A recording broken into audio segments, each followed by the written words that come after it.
Yo guys, here's the October 3rd,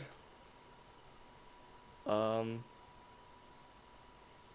October, yeah, 3rd, 6th, 7th, 8th, 9th, and 10th trade recap, so let's get into it.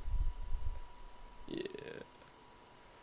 Alright, for Friday, October 3rd, as you can see, market opened at 7 o'clock, we have London high, London low, we tapped into London low, right, 6:55. We then rejected out of it at 7:20 a.m. So I entered, put my stop below London low, and bang, got stopped out. So yeah, that was my strategy perfectly, and I lost. So that's fine. Then Monday, October 6th, there was no trade between 7 a.m. and 9 a.m. Nothing happened really. Then October 7th, Tuesday, we got a 30-minute close below right here,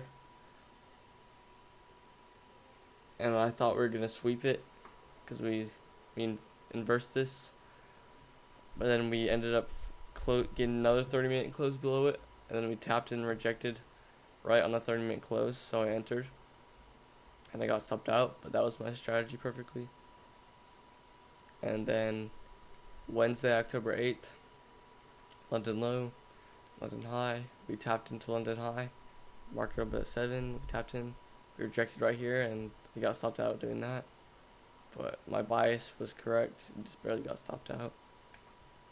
So yeah, that was also my strategy. Then October 9th,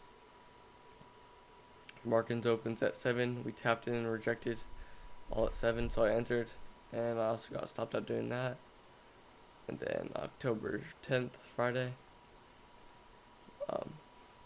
we had a 30-minute close below London low, but we then broke structure to the upside, so I marked out this 5-minute for value gap. We then tapped into it, so I executed my trade right when we rejected, and I got stopped out with that too, so that's pretty darn annoying. But it is what it is, because all of these trades I followed my plan perfectly and executed, so yeah, pretty good trades. And yeah, peace.